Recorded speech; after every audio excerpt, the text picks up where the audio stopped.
Köhnə binalarda yaşayan sakinlərin nəzərinə söküntü zamanı mənzil yox, pul istəyirsinizsə, bu videonu sona kimi dinləyə bilərsiniz.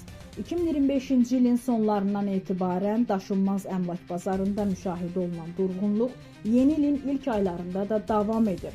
Xüsusilə köhnə yaşayış binalarının sökülməsi fonunda mənzil qiymətlərində artım olacağı ilə bağlı gözləntilər formalaşsa da, real bazar göstəriciləri fərqli mənzərə ortaya qoyur.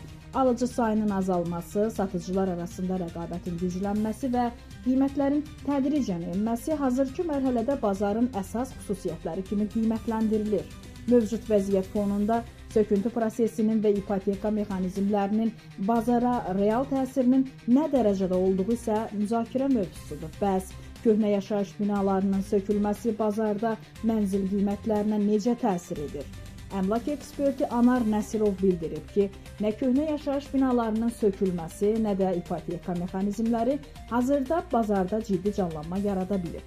Ekspertin sözlərinə görə 2025-ci ilin eyni dövrü ilə müqayisədə 2026-cı ilin bu aylarında da alıcılıq qabiliyyəti olduqca aşağı səviyyədədir. Hazırda bazarda müştəri azlığı davam edir, alıcı sayı çox zəifdir. Hər hansı qiymət artımından danışmaq mümkün deyil, əksinə satıcılar arasında rəqabət gücləndiyi üçün qiymətlər çox yavaş templə də olsa enməkdədir. Anar Nəsirov qeyd edib ki, bazarda alıcı qıtlığı yarandıqda satıcılar mənzillərini daha tez satmaq üçün qiymətdə güzəştə getməyə məcbur qalırlar. Bu isə tədricən ucuzlaşmaya səbəb olur. Biz hazırda bazarın artmasından yox, azalmasından danışa bilərik.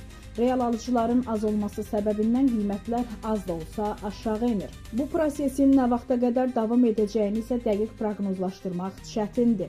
Ekspert həmçinin köhnə yaşayış binalarının sökülməsinin bazara ciddi təsir göstərmədiyini vurğulayır. Onun sözlərinə görə, söküntü prosesi adətən 3 mərhələdən ibarət olur. Birinci mərhələdə sakinlərlə söküləcək mənzilin əvəzinə neçə kvadrat metr yeni mənzil veriləcəyi barədə razılıq əldə olunur. İkinci mərhələdə sakinlər kirayə mənzillərlə təmin edilir. Üçüncü mərhələdə isə yeni tikilən binada veriləcək mənzilin təmiri həyata keçirilir. Adətən sökülən binaların təxminən 85%-də sakinlərə nəqd pul yox, həmin ərazidə tikilən yeni binada mənzil verilir. Bu səbəbdən həmin şəxslər təkrar mənzil bazarına qayıtmırlar. Onlar müvəqqəti olaraq kirayə bazarına yönəlirlər. Təxminən 15% hallarda nəqd ödəniş olur ki, bu da bazara ciddi təsir göstərə bilmir, deyə ekspert əlavə edir. Beləliklə, hazırki mərhələdə bazarda nə kütləvi qiymət artımı, nə də alıcı fəallığı müşahidə olunur. Əksinə, alıcı azlığı fonunda satıcılar arasında rəqabət güclənir və qiymətlərdə tədrici enmə davam edir.